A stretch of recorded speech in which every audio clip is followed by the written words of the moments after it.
Hello, and welcome Hello. back to another 1001 Beers You Must Try Before You Die. I should have said ciao as we arrive because we're back for another beer from Italy. And this one is. No idea what it's going to be like. I think the one before we had the Beer Moretti Baffo d'Oro, which was very nice. Which was a genuine surprise. But I think we God, it was knew quite it was more around the known quantity because it was going to be very recipe. This one, brewery never heard of before, never had anything by it. Don't really know what style it is. It's all a bit mysterious. It's in the blonde section, so that at least gives us a steer. So this is first brew 2006, 5.5, and it is Oppale by 32 Via di Birai. I probably said that entirely incorrectly, but we've got a nice big bottle there. Lovely green label, and I must say, we'll talk about the bottle in a minute, but I love the simplicity of it. So, do you want to do the tasting notes? And then we'll crack it open and see how we go. Yes. So, there's your bottle opener. Thank you. So the tasting notes are the temptation to read this out like what's his chops from the low, Captain Bertorelli. But I Go on. No, I won't. Okay. A golden pale. What a mistake it's a maker. Ah. Hail Mussolini. A golden pale ale. Lightly clouded. No, I'm going to just do some bizarre cockney. Lightly You clouded. sound like Henning Vane. A little bit, actually. Yeah, you can't beat Gavin Richards. He did, to be fair, he got the accent completely spot on. A golden pale ale, lightly cloudy, intense nose, a wave of hoppy notes of citrus and chamomile. Ooh. Ooh. Ooh. In the palate, or be on the palate. In the palate, it starts with a rich sweetness, but hops come back for a long, pleasant aftertaste. Okay. Now, I've just realised upon opening this, I have a bit of worry there might be a cork in there. But let's find out. Oh. There might not be a cork in there. Ah. There's a cork in there. Yes.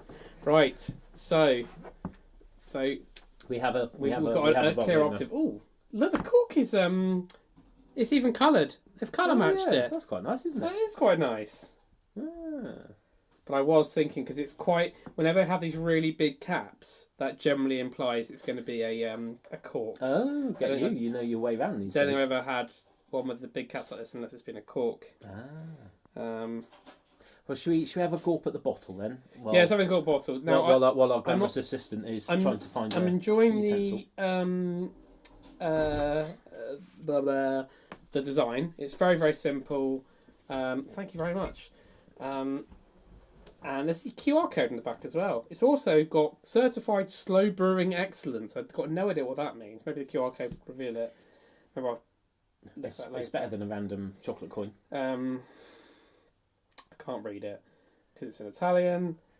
But it's non-pasteurised. I can tell you it's definitely non-pasteurised. It definitely means non-pasteurised. Well, fermentazione is definitely fermentation or fermenting. You would have hoped. Bottiglia is bottle. Bottle fermented. There we go. It's bottle condition. So as he was busy turning it on its side, going, oh look, there's got a green cork in it. Everything was going. Oh well, we'll find out, won't we? I wasn't expecting any beer from another country to be bottle condition. Well, apart from Belgium and the UK, really. But there we go. Right, ready for a nice pop? Yep. Yeah, that was a very satisfying noise. The branded cork. No, the branded cork is very, very impressive. I like it. Can I get that to you to try and retrieve? And we'll talk about that in a minute. Right, would you like to... I'm going to try and pour this in a way that isn't... Do you want to tip your glass a bit? Oh, it's got some wisps of smoke in there. Oh, that's a satisfying noise. It is actually.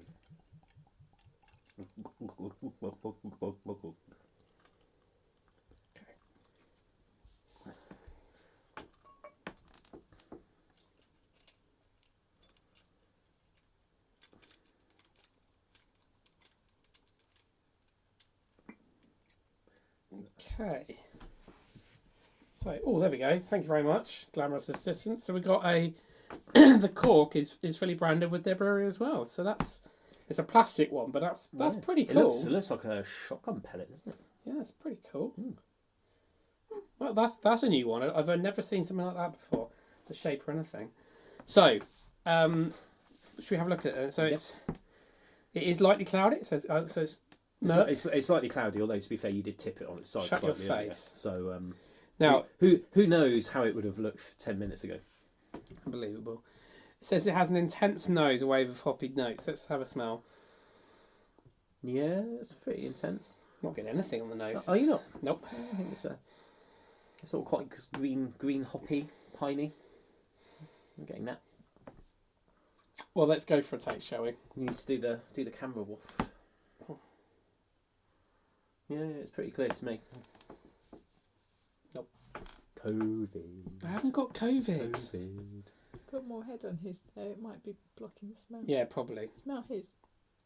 Smell my beer, motherfucker. Smell my cheese. Except I can't smell it. Anyway, should we go for the taste? Salute.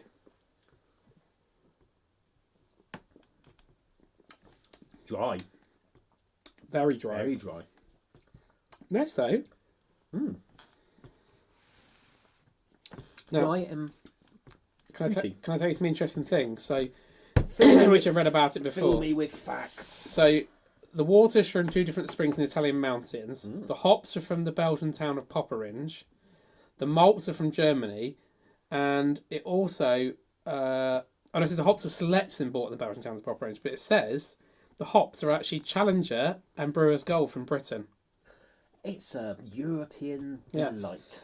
So it really goes into detail. It says caramel malt is the main base of the beer, and they have some Pilsner malt added, and then they use Challenger for bitterness and Brewer's Gold for aroma.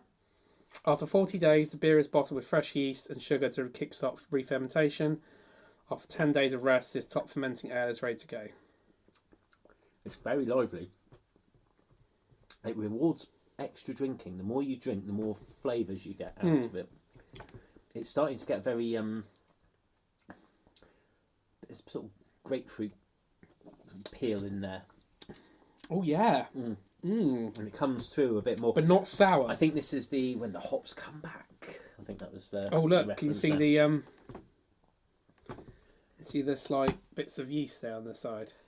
Some yeast yeah. babies. When you tipped it on its side. Isn't it? That is from when I tipped on its side. It's true. I had no idea it'd be a top foot. I never live that one down, will I? It's not the first time you've done it. You did do it a while ago. I know. It's never learned. No, there we go. This is not a bad beer at all, actually. Again, another one where I didn't know what to expect. It's very dry, still very dry. This would be I don't normally go down the route of walloping on about beer with food, because I think beer is generally best just enjoyed for drinking. But I can imagine this would go very, very nicely with chicken. I think this has got something you could have a chicken course with. I think it'd be lovely. Well, as a vegetarian, I have no idea. It'd probably go quite well with some cauliflower. Tofu. Cauliflower stuff.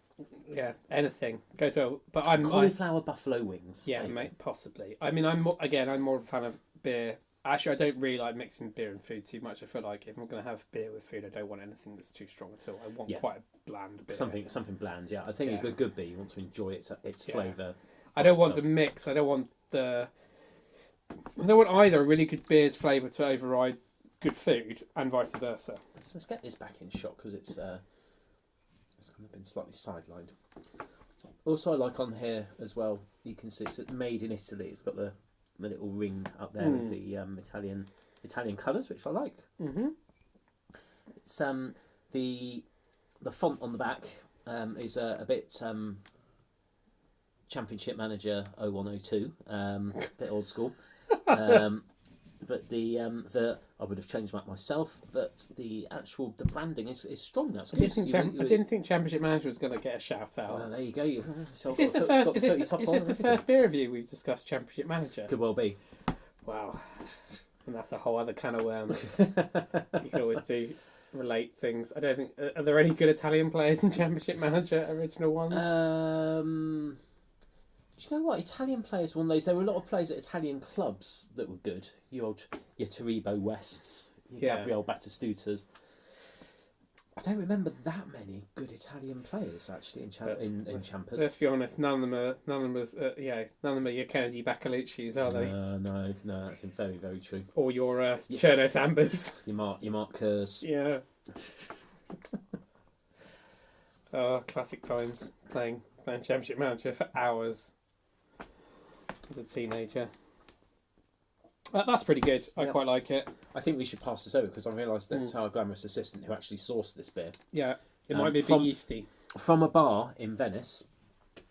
And she made friends with the grumpy guy who ran it to the extent where she started being given nice glasses. She hasn't had any yet, so maybe she enjoys that one. Might be a bit more cloudy than the ones we've had, but it should be fine. I mean, it's just yeast, isn't it? It's extra dietary fibre. Absolutely. Well, I think we'll leave that one there then. Yeah, that's pretty good. Let's have a comment from. Oh yeah, what do you think? Well, you've not been shy about speaking up previously. So, give us a Do you thumbs like it? up or a thumbs down. Thumbs up. There we go, thumbs up. Good. All right, well, we'll leave that one there. Like, comment, subscribe, and whenever I can manage to source some beer again, receive another beer review. Goodbye. Gianluca Vialli. Ciao.